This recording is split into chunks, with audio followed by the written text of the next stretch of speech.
जो पूरा विपक्ष है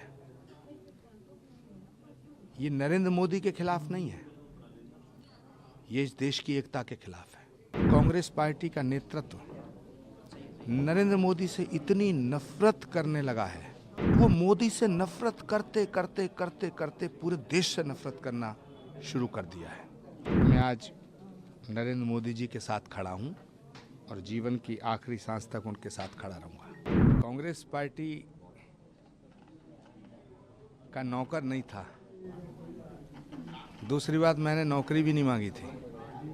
मैं कांग्रेस की विचारधारा से जुड़ा हुआ हूं। राजीव गांधी जी से लेकर आज तक मैं कांग्रेस की मूल विचारधारा के साथ रहा और कांग्रेस की जो मूल विचारधारा है वो सर्वधर्म समभाव है। कांग्रेस की मूल विचारधारा की आत्मा महात्मा गांधी है। महात्मा गांधी की हर सभा की शुरुआत होती थी रघुपति राघव राजा राम, पतित पावन सीताराम। राम राज्य का सपना सबसे पहले किसने देखा? महात्मा गांधी ने। तो जो सपना महात्मा गांधी ने देखा वो सपना नरेंद्र मोदी जी पूरा कर रहे हैं। तो यदि नरेंद्र मोदी भारत के प्रधानमंत्री हैं और वो इस देश के हित में कोई अच्छा फैसला कर रहे हैं तो उस फैसले का समर्थन होना चाहिए, उस फैसले की सराहना होनी चाहिए। लेकिन कांग्रेस पार्टी का नेतृत्व नरेंद्र मोदी से इतनी नफरत करने लगा है, इतनी नफरत करने लगा है कि वो मोदी से नफरत करते करते करते करते पूरे देश से नफरत करना शुरू कर दिया है। मोदी से इतनी नफरत करता है कि वो मोदी से नफरत करते करते सनातन को मिटाने पर तुल गया है। नरेंद्र मोदी से इतनी नफरत करता है कि जो नरेंद्र मोदी से मिले उससे नफरत करना शुरू कर देता है। बस इतना ही मेरा गुनाह है कि मैं नरेंद्र मोदी से मिला। तो आपका राम मंदिर जाना या प्राण प्रतिष्ठा में शामिल होना, क्या आपको ये वजह लगती है कि उन्होंने एंटी पार्टी एक्टिविटी का नाम दिया? और तो मुझे दूर दूर तक कोई बात नजर नहीं आती, ये उनसे पूछिए। राम मंदिर का न्योता ठुकराना और राम मंदिर के न्योते को अस्वीकार करके चिट्ठी जारी करना, उनसे पूछिए कि भगवान राम के मंदिर की प्राण प्रतिष्ठा में जाना इतना बड़ा गुनाह है क्या? श्री कल्की धाम का शिलान्यास समारोह करना, श्री कल्की धाम बनाने का संकल्प लेना, श्री कल्की धाम के शिलान्यास में भारत के प्रधानमंत्री को इनवाइट करना, उत्तर प्रदेश के मुख्यमंत्री योगी आदित्यनाथ को इनवाइट करना, केंद्रीय मंत्री स्मृति ईरानी जी को इनवाइट करना, क्या इतना बड़ा गुनाह है कि हमारी 40 साल की तमाम तपस्या को आप खत्म कर देंगे? मैं आपसे कहना चाहता हूं, महाभारत में षड्यंत्र रचा था शकुनी ने और अभिमन्यु का वध हुआ था। उसका परिणाम ये हुआ कि धृतराष्ट्र का वंश समाप्त हो गया। थोड़ी तकलीफ हुई है, लेकिन मैं आभार व्यक्त करना चाहता हूं कांग्रेस के उन नेताओं का जिन्होंने मेरा निष्कासन कराने में बड़ी महत्वपूर्ण भूमिका निभाई है। उनसे आग्रह करना चाहता हूं कि भगवान राम का वनवास 14 वर्ष का था, इस 6 साल के निष्कासन को बढ़ा के 14 वर्ष कर दिया जाए। पॉलिटिकली अभी भी आप आगे एक्टिव रहने का आपका इरादा है? भाजपा ज्वाइन है, कोई और पार्टी? अगर भाजपा नहीं, वैसे आपने बोल दिया है कि मोदी जी का समर्थन देंगे आप। अब मैं किसी पार्टी को ज्वाइन करने नहीं जा रहा हूं और राजनीति और सियासत संभावनाओं का खेल है। कल क्या होगा कहा नहीं जा सकता है, पर मुझे पूरा भरोसा है भगवान श्री राम पर और श्री कल्की धाम पर कि जो होगा अच्छा होगा। मगर एक बात ज़रूर कहना चाहूँगा कि मैं आज नरेंद्र मोदी जी के साथ खड़ा हूँ और जीवन की आखिरी सांस तक उनके साथ खड़ा रहूँगा। ये जो आपके ऊपर कार्रवाई की गई है, क्या ये एक वर्ग को साधने के लिए की गई है? अभी आपने सनातन का जिक्र किया था। वो सनातन को मिटाना चाहते हैं, वो इस देश को तोड़ना चाहते हैं, कभी जाति के नाम पर, कभी धर्म के नाम पर, कभी भाषा के नाम पर, कभी क्षेत्र के नाम पर। इस देश ने 1947 में एक विभाजन देखा है। विभाजन की विभीषिका का जख्म इस देश की आत्मा पर आज भी कायम है और मैं नहीं चाहता कि देश का विभाजन एक बार और हो। तो ये जो पूरा विपक्ष है, ये नरेंद्र मोदी के खिलाफ नहीं है, ये इस देश की एकता के खिलाफ है। इसलिए मैं आज हृदय से आभार व्यक्त करना चाहता हूं कांग्रेस पार्टी का कि उन्होंने मुझे पार्टी विरोधी गतिविधियों के कारण आचार्य प्रमोद कृष्णम जी को 6 साल के लिए कांग्रेस पार्टी से निष्कासित किया जाता है। कांग्रेस पार्टी के नेतृत्व का आभार व्यक्त करता हूं कि उन्होंने मुझे कांग्रेस से मुक्ति देने का फरमान जारी किया। तो वेणुगोपाल जी या आदरणीय खड़गे जी कृपया ये बताएं कि ऐसी कौन सी गतिविधियां हैं जो पार्टी के विरोध में थीं और उन्हें कब पता चला। क्या भगवान राम की जन्मभूमि के मंदिर की प्राण प्रतिष्ठा समारोह का निमंत्रण स्वीकार करना पार्टी विरोधी है? क्या नरेंद्र मोदी जी से मिलना पार्टी विरोधी है? क्या भारतीय संस्कृति, संस्कार और सनातन की बात करना पार्टी विरोधी है? और राजीव गांधी जी से हमें राजेश पायलट जी ने मिलवाया था। हमने कहा था कि हम आखिरी सांस तक कांग्रेस नहीं छोड़ेंगे। उनके आगे लिखा गया कि Priyanka Gandhi general secretary without any portfolio. Congress party की तरफ से जनरल सेक्रेटरी ऑर्गेनाइजेशन वेणुगोपाल जी ने एक चिट्ठी जारी की है जिसमें उन्होंने ये कहा है कि पार्टी विरोधी गतिविधियों के कारण आचार्य प्रमोद कृष्णम जी को 6 साल के लिए कांग्रेस पार्टी से निष्कासित किया जाता है। तो सबसे पहले तो मैं कांग्रेस पार्टी के नेतृत्व का आभार व्यक्त करता हूं कि उन्होंने मुझे कांग्रेस से मुक्ति देने का फरमान जारी किया। साथ ही साथ मैं उनसे ये सवाल करना चाहता हूं, क्योंकि उस चिट्ठी में लिखा है पार्टी विरोधी गतिविधियों की वजह से। तो वेणुगोपाल जी या आदरणीय खड़गे जी कृपया ये बताएं कि ऐसी कौन सी गतिविधियां हैं जो पार्टी के विरोध में थीं और उन्हें कब पता चला।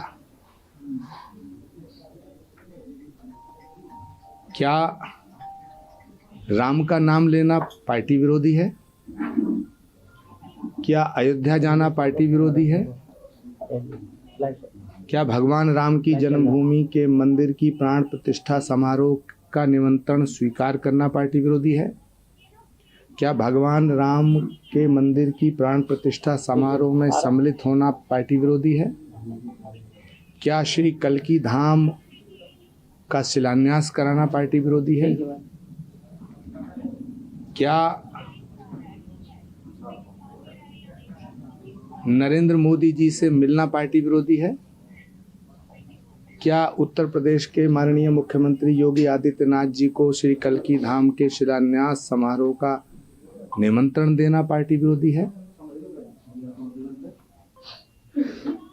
क्या भारतीय संस्कृति, संस्कार और सनातन की बात करना पार्टी विरोधी है?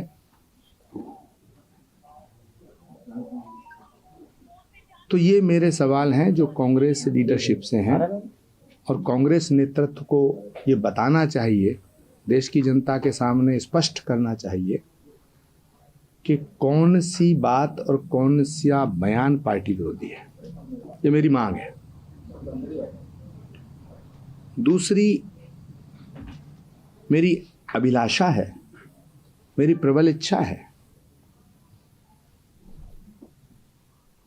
भगवान राम को 14 वर्ष का वनवास दिया गया था,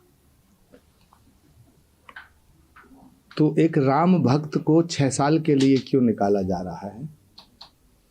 इसको 14 वर्ष कर दिया जाए।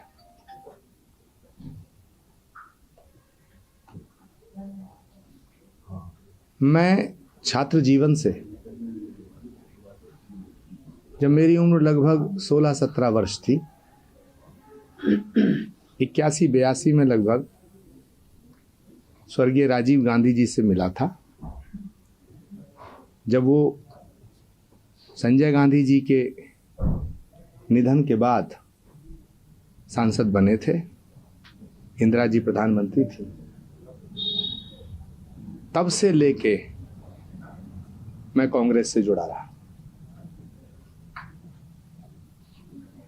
राजीव जी को मैंने एक वादा किया था, जब वो प्रधानमंत्री बने थे उसके बाद, जब इंदिरा जी की हत्या हो गई थी और राजीव गांधी जी से हमें राजेश पायलट जी ने मिलवाया था। हमने कहा था कि हम आखिरी सांस तक कांग्रेस नहीं छोड़ेंगे, हम अपने जीवन की अंतिम घड़ी तक कांग्रेस पार्टी को नहीं छोड़ेंगे, और इस वादे को हमने निभाया। बहुत से ऐसे मोड़ आए, बहुत सी ऐसी बातें आईं, कांग्रेस पार्टी के बहुत से ऐसे फैसले थे जिनसे मैं सहमत नहीं था। धारा 370 हटाने का फैसला जब भारत के प्रधानमंत्री आदरणीय नरेंद्र मोदी जी ने लिया, तो ये देश हित में फैसला था। कांग्रेस को इसका विरोध नहीं करना चाहिए था। इसी तरह 3 तलाक को हटाने का फैसला, यह हमारी मुस्लिम बहनों के हक में था, इसका पार्टी को विरोध नहीं करना चाहिए था। तीसरा, जब डीएमके के नेताओं ने कहा कि हम सनातन को मिटा देंगे, सनातन डेंगू है, मलेरिया है, कुष्ठ है, इसका समर्थन कांग्रेस को नहीं करना चाहिए था। बहुत से ऐसे मुद्दे आए। एक और बड़ा मोड़ आया जब भारत की नई संसद का उद्घाटन भारत के प्रधानमंत्री जी ने किया। उसका विरोध कांग्रेस पार्टी ने जब किया, जब कांग्रेस पार्टी के नेताओं ने उसका विरोध किया, तो मैंने इस बात का समर्थन नहीं किया और मैंने ये बात कही कि भारत की संसद का उद्घाटन अगर भारत का प्रधानमंत्री नहीं करेगा तो क्या पाकिस्तान का प्रधानमंत्री करेगा। इन सब बयानों के बाद, इन सब बातों के बाद पार्टी के अंदर मुझे अपमानित करने का कार्य किया जाने लगा। मैंने अपमान के बहुत घूंट पिए, लेकिन पार्टी नहीं छोड़ी। कई बार मैं अपने आप से सवाल करता था कि इतना अपमान सह करके मैं कांग्रेस में क्यों हूं। लेकिन मुझे राजीव गांधी जी को मैंने जो वचन दिया था वो आड़े आता था, इसलिए मैंने पार्टी छोड़ने का फैसला नहीं किया। दूसरा, मैंने सोचा कि जो शख्स अपनी दादी,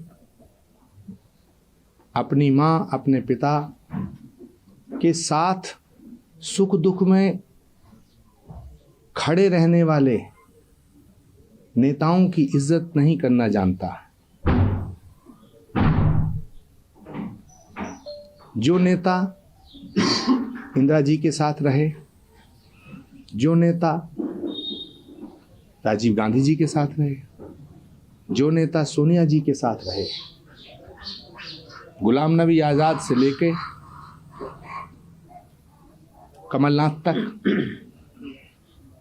भूपेंद्र हुड्डा जी से लेकर के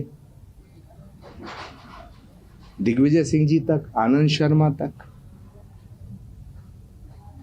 ये वो लोग हैं जो इंदिरा जी के साथ भी रहे, राजीव गांधी जी के साथ भी रहे और सोनिया गांधी जी के साथ भी रहे। ये वो लोग हैं जिन्होंने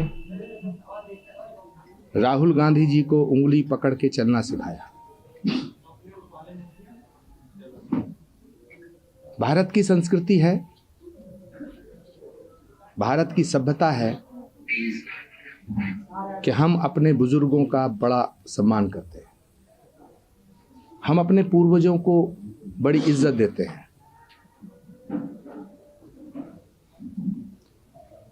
मैंने सवाल किया अपने आप से कि जो व्यक्ति इतने बड़े बड़े नेताओं की इज्जत नहीं करता है, तो फिर यदि मुझको अपमानित किया जा रहा है तो ये कौन सी बड़ी बात है।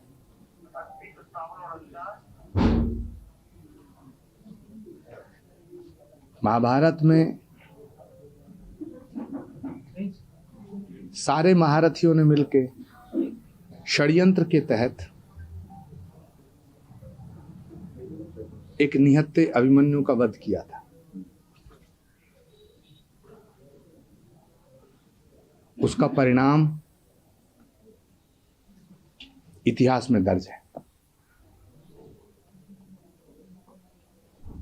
सवाल आचार्य प्रमोद कृष्णम के निष्कासन का नहीं है।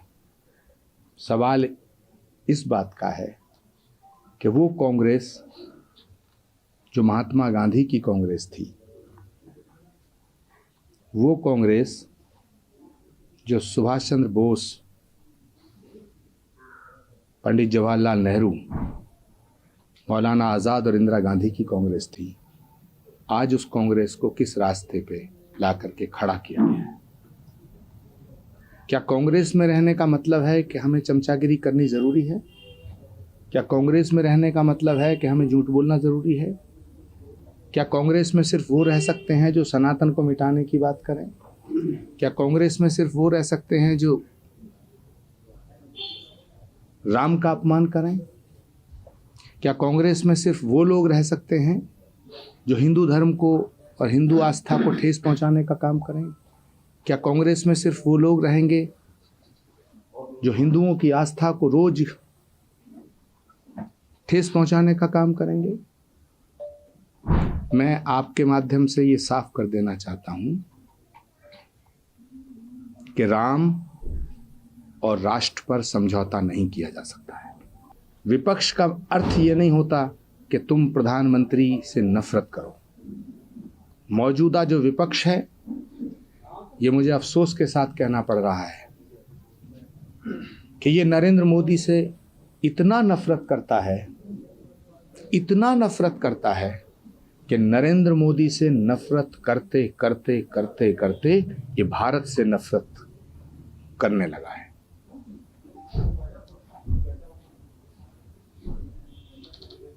अपना दृष्टिकोण बदले बिना इस देश के लोकतंत्र को नहीं बचाया जा सकता है।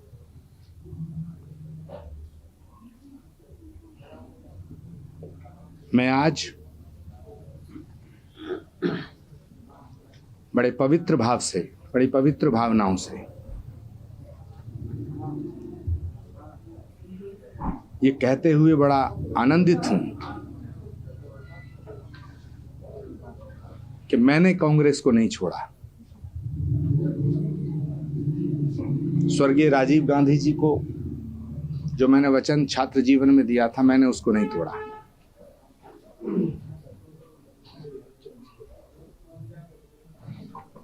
लेकिन आज के बाद मैं अब और नई ऊर्जा के साथ राष्ट्र के निर्माण में भारत को और मजबूती देने के लिए, भारत को और मजबूत बनाने के लिए, भारत को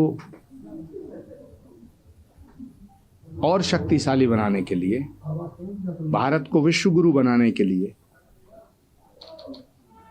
मैं इस देश के प्रधानमंत्री के साथ खड़ा रहूंगा। मुझे ये कहते हुए हर्ष हो रहा है कि इस देश को एक सुयोग्य, सुसंस्कृत, समर्थ नेतृत्व की आवश्यकता थी, जो नरेंद्र मोदी जी ने पूरी की है।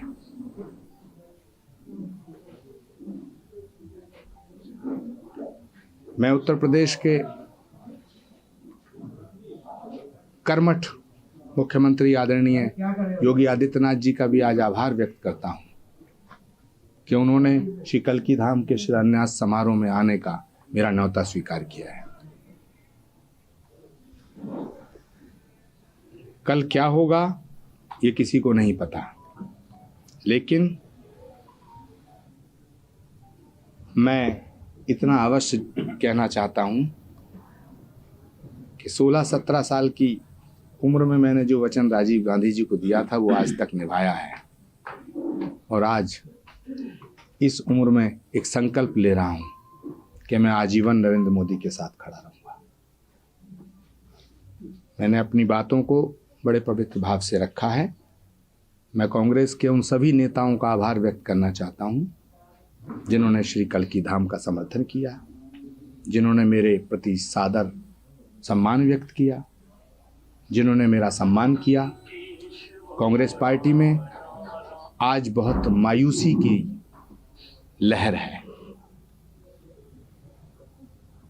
हर कोई नेता पूछ रहा है कि आचार्य प्रमोद कृष्णम का कसूर क्या था। सचिन पायलट जी का बहुत अपमान हुआ है, लेकिन भगवान शिव की तरह वो जहर पिए जा रहे हैं। उसी तरह प्रियंका गांधी जी की बड़ी तौहीन हो रही है। जब ऑल इंडिया कांग्रेस कमेटी के पदाधिकारियों की लिस्ट जारी हुई तो देश की आज़ादी के बाद आज तक किसी भी पदाधिकारी के सामने ये नहीं लिखा गया जो प्रियंका गांधी जी के सामने लिखा गया। आप पूछिएगा प्रियंका जी से कि क्या वो इस फैसले से खुश हैं। उनके आगे लिखा गया कि Priyanka Gandhi general secretary without any portfolio, यानी आप जनरल सेक्रेटरी हैं लेकिन कोई काम नहीं करेंगी। पूछिए उनसे, पूछिए प्रियंका गांधी जी से कि आज राहुल गांधी जी की यात्रा चल रही है 1.5 महीने से, उसमें क्यों नहीं जा रही। तो सवाल इस बात का है कि ये जो अपमान किया जा रहा है उनका और बाकी लोगों का, ये किसके इशारे पे हो रहा है। क्योंकि हमारे अध्यक्ष जी तो रबड़ स्टैंप हैं।